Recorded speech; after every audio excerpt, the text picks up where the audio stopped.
Oyster Bay was a great find. First we were trying to build the whole thing, and then we realized that we would also have to find a forest. It was all very complicated of how, all the different locations and how it could all fit together. And we sort of came up with the idea maybe we could find a field next to a forest, and we were very lucky to find the Arboretum to do that in. It was great to be that close to New York City and have a massive location like that.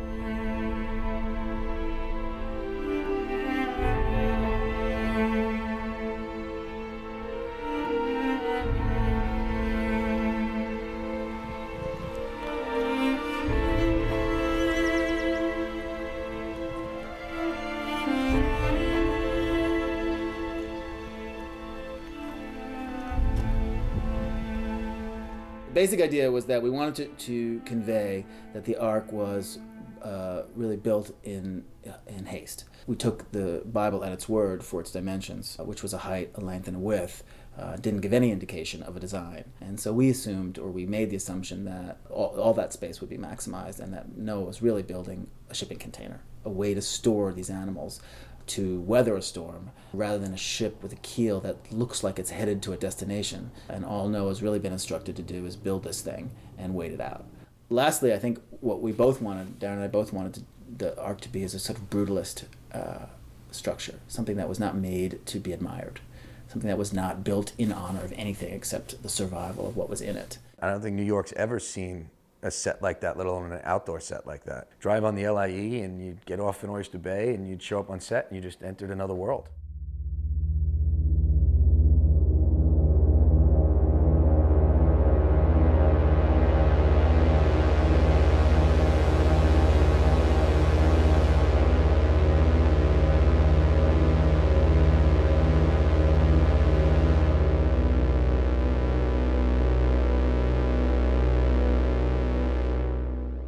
Our Ark is built kind of more to the specifications described in the Bible than the houseboat that you see on cereal boxes. When the entire earth is flooded and there's water everywhere, there's nowhere to go. You're not sailing anywhere. So you really are just trying to float until the waters go down and then you land somewhere. So it didn't need a sail or a keel for directionality. It was just a raft with a roof. It takes away this notion that you can go, it's a much more passive, trapped, imprisoned kind of situation where you're really at the mercy of the waters receding. What are you doing out there? Right. Hey, pulling your tick, David.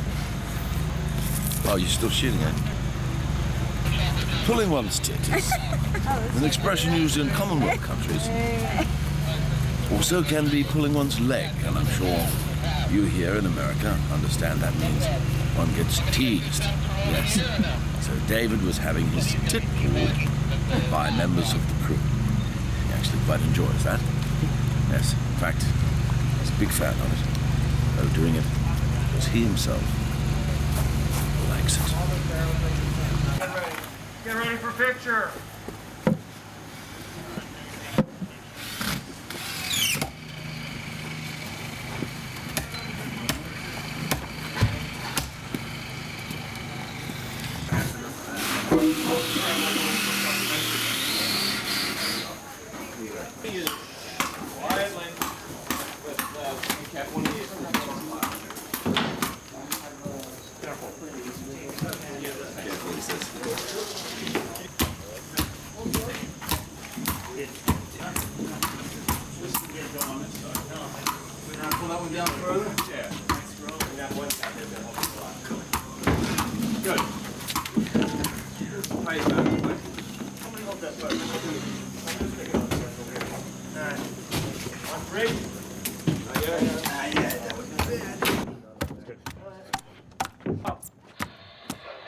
Over his other shoulder.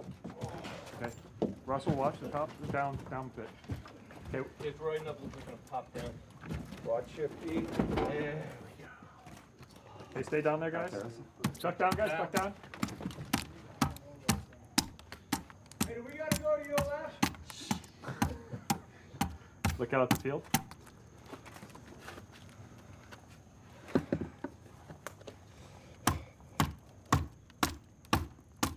It's all about precision. You lose precision on big films. What That's do you the mean? thing that happens. Because it's so expensive, the day rate, you don't have enough time. So that's the big loss, is you can't be as precise. But I think, this is the theory I have, the studios actually like it. Because the less the precise film, the more mainstream of just a master and coverage. They're happy because it's just very basic story. So by precise, you mean like big, complicated shots that you do 20 times? Yeah. Hard, difficult shots that, no, you're compromised. You want to make focus as easy as possible. You want to make the move as easy as possible. You want to make that. So, and save the big shots for the ILM budget when they don't actually do anything on set. but the on-set time is so limited. Right. Basically, you spend years writing the script, millions of dollars building, hours upon hours thinking about the shots, and then you get 30 minutes to shoot. That's reality. In reality, you get no time to shoot. And it's not even been like lighting. Usually on low budget films, the lighting setups are hard. Right. And that's where you lose time. And you get very little time with the actors. Because you don't have all the You don't have the same type of equipment and crew to do everything. At least, or maybe experience, I don't know. That's at least our experience. When I was 13 years old, I had a 7th grade English teacher who was out of ordinary. It's a little eccentric. We should actually do it in front of her pink Mustang, which you'll have to get a cutaway to. Always wore pink. And one day I came to class. She was a great teacher, and I came to class and she said, okay, everyone take out a piece of paper and a pen and write something about peace. And for some reason I wrote a poem on Noah and his ark and his family, and we sent it off. It turned out it was a contest for the UN, and a few weeks later I came into class and Mrs. Fried said, "You've got a thick envelope."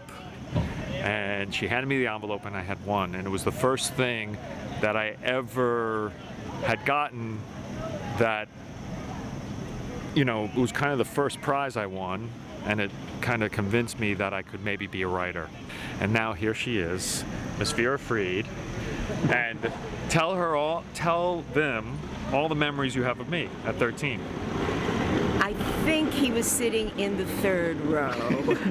I know he was sitting next to a redheaded girl named Robin, but I taught 2,000 kids. I was so thrilled when I heard from this boy, and I figured he said he had written a comic, and I think, oh, Archie and Veronica, terrific. And I got it, and it's a 12 by 15 Japanese anime.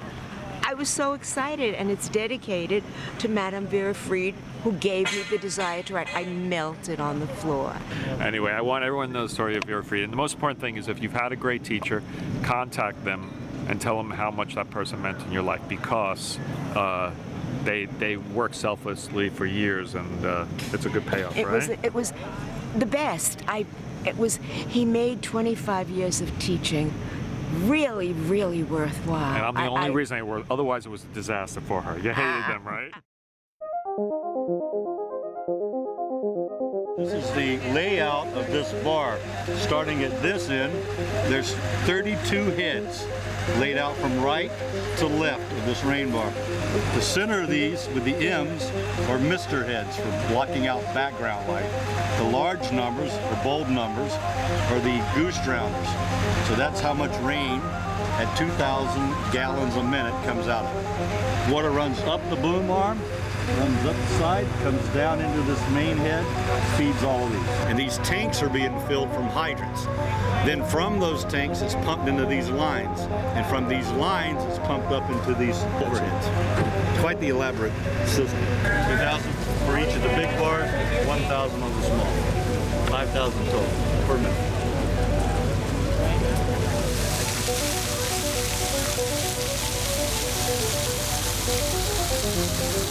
I remember one time I was doing this long take in the rain with Russell, and I just noticed that our effects guy's smile on his face was getting bigger and bigger and bigger, and after I called cut, I was like, "Why are you so happy?" And he was like, "You just had more rain in a single take than any movie has ever done." There's been so much stress in my life from weather and clouds, sun, time of day. Like we're on a stage. And it feels like, looks like a stage out there. I love it. I love it. I don't mind the night thing at all. We were shooting at night for a day, and the reason for that was to say, you know what, we can't control the weather, we can't control the sun. Let's just go at night, which we could pretty much control, and try and create it as a stormy day. Looking at the script, we're going to spend a lot of time in the battle, and clearly we needed to be a stormy day, and having to contend with sun and August in New York wasn't happening. We just had to commit to what I wanted to resist, which is shooting at night.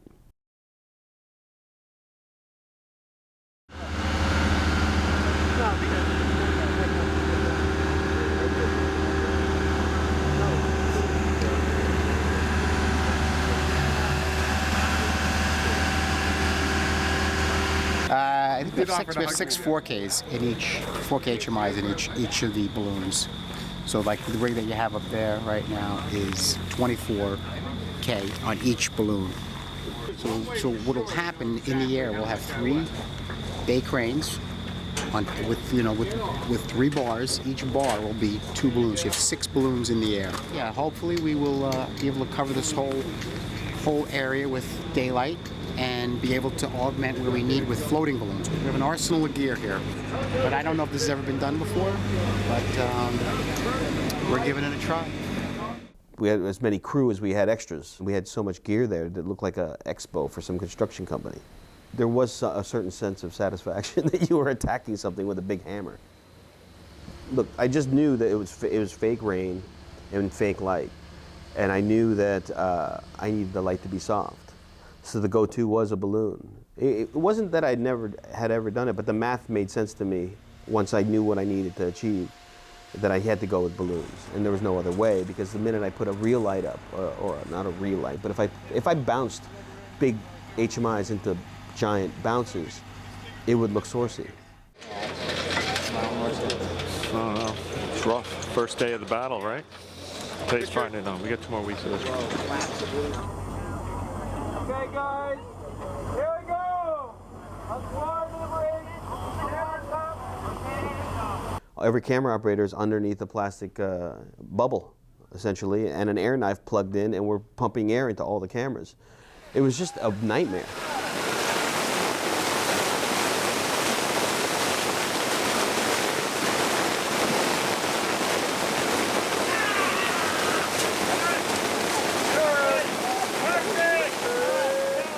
And even when the compressor, if there was a little bit of a leak in the compressor, all of a sudden it was spitting out water into the lens. It was like a fucking disaster. To a person in our crew, we just could not wait for that thing to be over. You know, it was just every shot was like giving birth. Work between the passion to get on the boat and the destruction that's happening in front of you. Cool? Any questions? Very good question. He wants to know if when you see the monsters you want to fight back. I think if you have a weapon, I saw some of you doing it in the rehearsal, you can try and swing. The football sleds, those are each legs of the monster. They'll be moving all over the place, and you can be swinging and trying to attack or whatever, ducking, whatever you can do. All right, guys, so let's go, let's have fun, and let's see some terror.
We are setting up Tubal Cain's wedge coming forward with a wonderful shot going over the top of his wedge as it's forging through mankind like a snowplow, ploughing through the masses in order to get to the watchers so Tubal Cain can one of them up.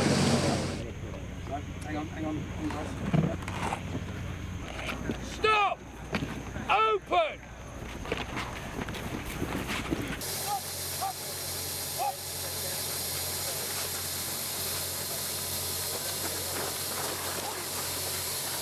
The wedge, so it comes through us, and then we're on the side, so that when it opens, we're still on We're the not side. doing the opening.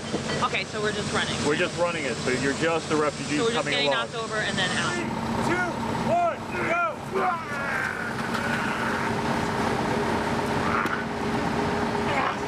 It bleeds!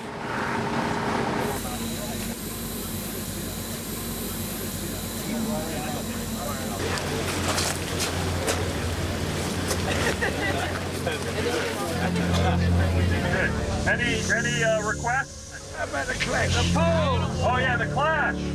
Great idea. Should I stay or should I go? Should I stay or should I go? All right, we'll try to get it. All right, let's have some fun. Thank you, guys. Okay, this is the last scene of the night.